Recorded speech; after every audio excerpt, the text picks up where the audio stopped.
as well, I think. Yeah, something like that. And a coffee. A coffee's coming in now. Christian is delivering it. You know, in the service industry, you don't put your fingers above halfway. Come on, sir. Thank you, sir. Thank you for the good. This is Christian. Christian, what do you do here? I'm a camera 3 operator here in Camera Sweet 3 operator. And do you study here? Yes, I do. What do you study? Film and television here in North Metropolitan TAFE. Fantastic. Nice to see you. Have I got any letters coming in, please? Thank you very much. Hello, Em. This is Em. Hello. You say hello too. What do you do here? I'm assistant floor manager tonight at Sweet and Sour. Ooh, very good. What do you do here at TAFE? I study film and TV like Christian. You too? All right. Yep. See you a bit later. Here are the letters just delivered. First one tonight titled No Sam Newman. Why? Because a wife writes, he's very much a major management issue for everyone around him, including me, because he doesn't do small talk. Doesn't like it, he's a boffin. Science community chap, apparently. They're not all like that, but some are. Second letter tonight, is it only me who thinks that all the good resources in Australia are being enjoyed by a very elite few who then export that premium produce for fat profit? Is that what's happening? Is that on our marketplaces? You know, we're getting the second-rate stuff. We've also got Bid doing his reviews. It's starting tonight, so don't go away. All these letters and Bid and a terrific lineup coming up right now. Sweet and Sour, right now. Got a problem, big or small, would a miracle be nice? Our motley crew is back, churning out advice. You might even laugh a bit in the following half hour. Park your backside on the couch, cause baby it's time for Sweet and Sour. Right here on Sweet and Sour. Pour some sugar on there, baby. It's time for Sweet and Sour. How's about some chili? It's time for Sweet and Sour. Good evening, everyone. Welcome to Sweet and Sour. Gary Mitchell with you for the next fun-filled half hour. Maybe. Depends who the guests are, and you'll want to know straight away, won't you? Hello, my mate, Bid. Hello. Nice to have you back, sir. Thank you. Thanks for having me. You've been to Adelaide, you've been away, and I we have. haven't seen you for weeks and weeks and weeks. Yes, I have been. All well? Yeah, all good. Bid's actually doing a little segment for us tonight. Very as excited well. about it. Very excited. Shall we tell them now? No, look, just sit back and wait to see what we've got in store for you. And those who are our regular viewers know exactly what we're talking about, because when Bid came on last time, he actually premiered a little bit of what was going to be aired on an ongoing basis tonight. So we'll see that a little bit later on in segment 2. Hello, Beck. Hello. School holidays? Yes, just How'd you go? finished. Very well, thank you. It was lovely. Went away down south to Denmark. Beautiful Denmark. Beautiful Denmark. For Cozied those up of with you the not boys. in WA, it's spectacular. Yes, How oh far yes, away Denmark from south, Albany? not Denmark. Oh no, it's still maybe 45 minutes 45 from Albany. minutes from It's more Albany. Mount Barker, the other kind of side, Mount the other way. Barker. It was beautiful. Mount nice Barker, and cold. free-range eggs. Free range, Free range everything. eggs, I remember. It was Nice to have you beautiful. back. Thank you. Hello. Hello. How's my Leah? I'm well. I'm Okay. very well, thank you. How's the world of the food industry? The organic food it's industry. booming. It's booming. You know, We're very we've busy. got a bit of a related question on the yeah. on that. A little tonight. bit. A little bit. Yeah. Well, kind of. A little bit. You could touch on it. I did talk to you before we went on. So we can yeah. we can talk about it. First timer tonight. Welcome, sir. Jono's here. Hello. Thank you. I'm Nice very to have excited. you here, sir. Yeah. Go on, tell us, what's the market doing? Well, there are some good signs actually. There's some more confidence in the market, and thank God, because we've had 2 years of a fairly tight market. So I reckon it's been more than 2 years. well, 2 years. ask any agent. It's been 2 years, but no, look, it is bouncing back. I'm getting that feeling too, yeah, though. yeah, and even just on the weekend, numbers at home opens are improving. So, no, we're expecting a good second half to this year, and 2018 will bounce back. Fantastic. Good news. That's what we like on the show. You ready to do some work? Certainly am. Letter number 1. Here we go. Dear Sweet and Sour, my astute, clever and good-natured husband is awful company when he means to be. He's a research scientist and is consumed by all things cerebral. Or cerebral. Which school did we go to? Cerebral? Cerebral. Yeah. Cerebral. Frankly, he's the most interesting and interested man I've ever had the good fortune to encounter. He's completely mesmerising when he wants to be. The problem is that he doesn't suffer fools no matter who they happen to be. He just won't do small talk. He has no interest in celebrity rubbish or sports. He has no interest to engage others with whom he has little in common. It's a problem, because the nature of our respective jobs and large families is that we're always being asked out for dinner parties, casual barbecues and so on. Without question, my husband can be the life of the party and is very quick-witted. He can also turn any event completely to ice if he's not engaged or someone wants to make the mistake of talking footy or cricket.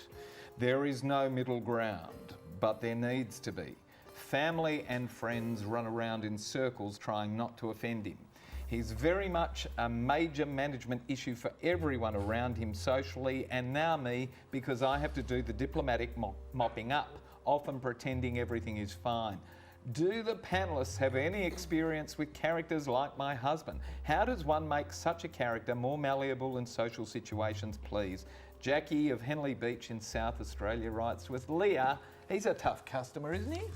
Oh, listen, I'm not a psychologist or psychiatrist, but I think he probably needs one. He sounds a little bit like a schizophrenic, you know. He's astute, he's clever, he's the life of the party and he's witty, but then he can be Dr. Jekyll and Mr. Hyde. He changes his tune, but he's not the first socially inept people. We come across them all the time. And I suppose all I would do He's just was... a selfish man, in my view. Yes, very selfish. Because he doesn't have to be socially inept. He chooses to be when he That's right, because he judges people as he judges not people. to his level. So I think he's just being a bit of a dick. And What do you do? Well, you just ignore him, ostracise him, just let him off. When He's he starts up, you all just walk away. He's never going to learn I if you just keep putting him recommend in cotton wool. that you don't invite him to any of your work functions if you want to keep your job. Just leave him at home. Just tell him it's a no partners included functions. But all your family and friends, they'll eventually. Not everyone wants to be ostracised, so he'll work it out eventually. We'll Just work it out. let him go. Jono, what do you do with tough customers like this? Well, look, I really do feel for you, Jackie. You know, you shouldn't. Your friends and family shouldn't have to walk around on eggshells with your husband. And but look, I don't know. I mean, the guy is obviously well educated, and he just needs to learn some social skills. I mean, why don't you maybe have a little intervention at home with family and friends? And tell him he's an possibly, arsehole. exactly. You know, make it light-hearted, but you know, be firm and say, look, you're banned from all social events from now until. You know, you talk. Who doesn't want to talk about footy when they go out? For God's sake. I mean, mate, get a life. Get a life. Bid, do you want to talk about footy? Oh, absolutely, and why not? Look, there are heaps of wonderful things that are not intellectual. I think your husband should be locked in a lab until he can produce, for example, love, compassion, the tears of a child, joy or peace. They're not intellectual things either, but they're some of the most important things on the planet. Look, I'm sorry your husband is a trout strangler. Just tell him to grow up or you won't go out in public with him. How ridiculous that you and your family tiptoe around this brainiac to make him happy, because he is saying bright is right and dumb is scum, and he's the only person who gets to decide who's bright. So I'm sorry, just avoid him, go out, have a good time. Beck, last word. Oh, I just feel so sorry for Jackie, you poor lady. What the hell are you doing with this bloke? I've got 2 children, 2 boys, 10 and 12, and they have better manners than this gentleman. I just think he is an absolute tool. You know, look, we all go to places and we all go to gatherings and barbecues that we don't like, and we don't. But that's as an adult even. There's things we don't want to talk about, but you do. You're just polite. You're nice. You just do. Who cares? I don't want to talk about sport. I couldn't care just less. do. But you know, grow up. Grow up. Grow We up. asked you people at home, our social media community, this question: is the ability to small talk in social situations important? And here's what you said. There it is on the screen. 85% said yes, it is. Only 15% said no, it's not. And if Bobby Kennedy's normal negative is to be believed, 85% is more than 100% in this situation, so that's the right answer. When we come back, we're going to go straight to Bid with Bid's Bid. Movies coming up with Bid. Don't go away. More of Sweet and Sour. You ready, sir? Getting in touch with Sweet and Sour is easy. Just head to sweetandsour.net.au to send us a letter. And while you're there, why not check out our past episodes? Plus, don't forget to like us on Facebook and follow us on Twitter. And for a behind-the-scenes look at Sweet and Sour, check us out on Instagram. And the movie we're sending you to this week is A Monster Calls. courtesy of Natalie Cameron and NRC Communications. Thank you, Nat, who'll be with us on the panel one day shortly in future, probably next month. And now, my mate's got a segment for you called Movies with Bid. Take it away, Bid.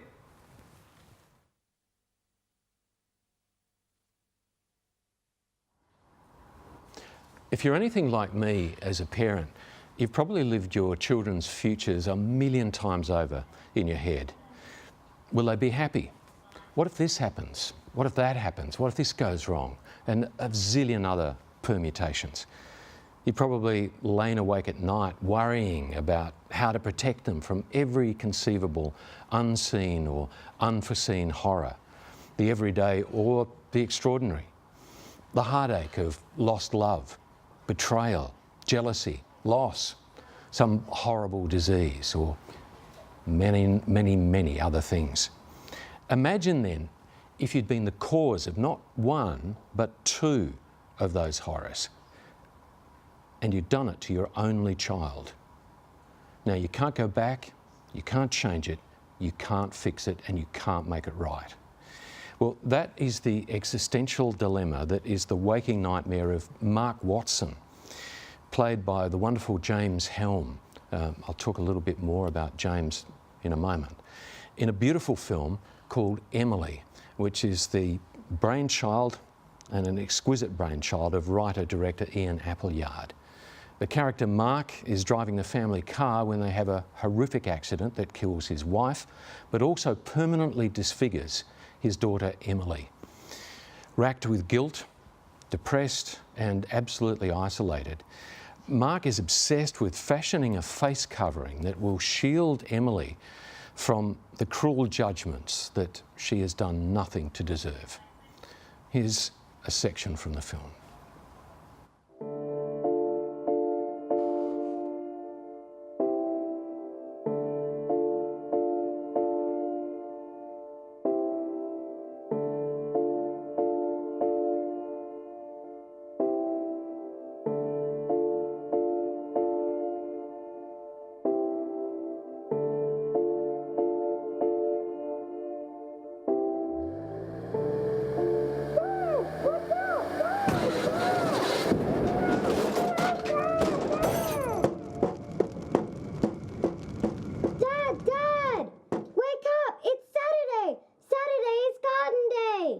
Okay, 1 hour, then back in.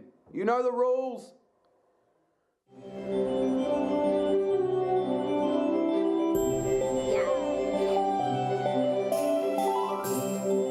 Would you like some tea, Mr. Dolphin?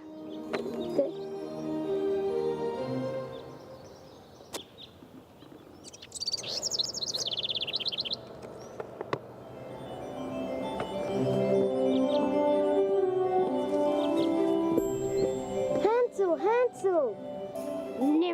Never, no.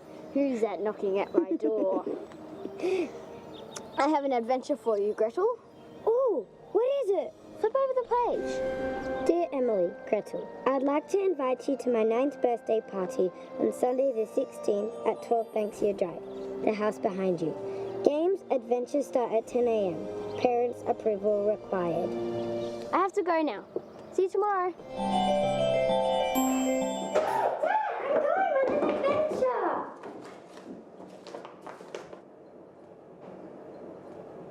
I'm sorry, Em, this is tomorrow. We're too busy. Doing what? Well, things. I'm going to need your help. We're really busy. No, we're not. We never go out. We never do anything. It's not ready. Well, I am. He's my friend. Mum would let me. People won't understand, Emily. No, Dad. It's you, not them. You. Please, Dad.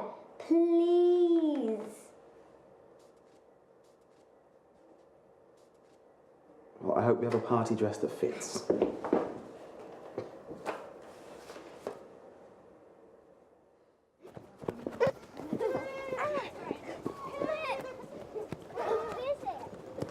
Don't worry, you should be fine.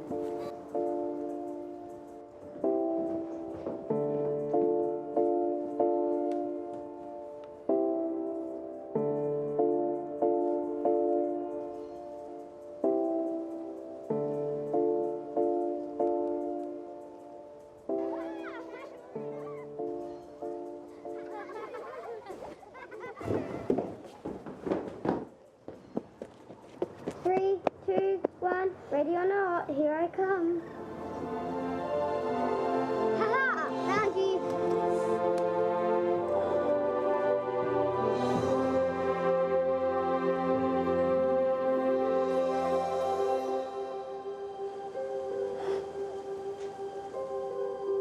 Dad, are you okay?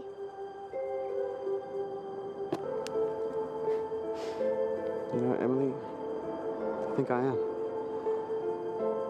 Geez, Dad, you're such a baby.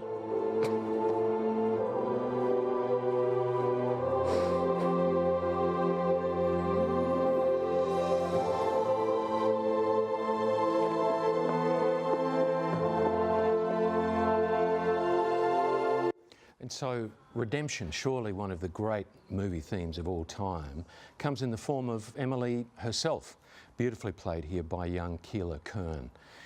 Look, bravo to everyone involved with this film, but I have to say in particular to James Helm, whom I've been blessed to act with, act alongside on a number of occasions. He's generous, hard-working, an actor's actor. He happens to be a great bloke as well.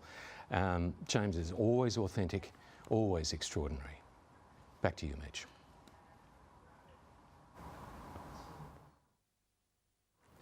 That was sensational, sir. Thank you very much for that. And we should mention that that short film, Emily, was made right here at North Metropolitan TAFE.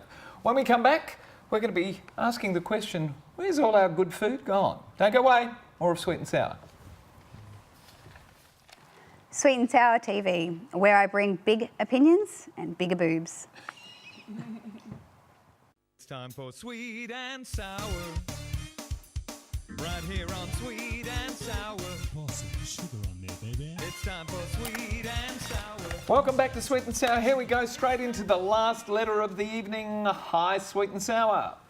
Where's all our best food gone? I've always read articles and watched documentaries which showcase nations around the world that have an abundance of various resources, doing the right thing, as I said, sharing that produce and those abundant resources amongst the local population on a relatively cheap basis and subsequently exporting the balance to foreign economies. Again, only once the locals have had their demand satisfied.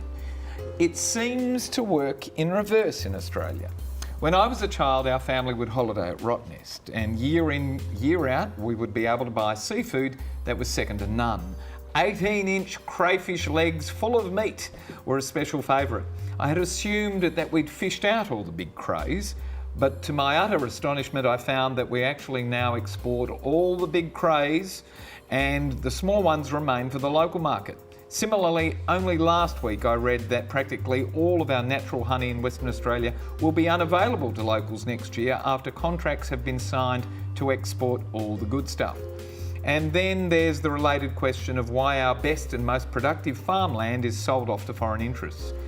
Shall I also get started on our beef and lamb markets? Is it only me who thinks that all the good resources in Australia are being enjoyed by a very elite few, who then export that premium produce for fat profit, leaving second-rate food for our local market? It extends beyond food too. There's our abundant natural gas that locals pay more for than foreign customers. Why do we tolerate this? Australians, it seems, are a very complacent nationality when it comes to having our own healthy and abundant resources exploited right in front of us and to our exclusion for the benefit of the few rich. Please explain. Are we unaware or impotent? And it comes to us from Simon of Wembley Downs in WA. Beck. Yes. You got good food on your table at home? Always good food. Good, oh yeah, and I'm a home cook too. So I'm not sure. I think this letter is too long to even try and break it down. I think we need to look at why are we exporting so many homegrown products overseas? Is it a consumer thing? Is it because I'm the shopper, I'm buying stuff at the shopping centre, am I not necessarily looking for Australian brands, but more economic, like whatever is there? I think Aldi has a lot to do with that too.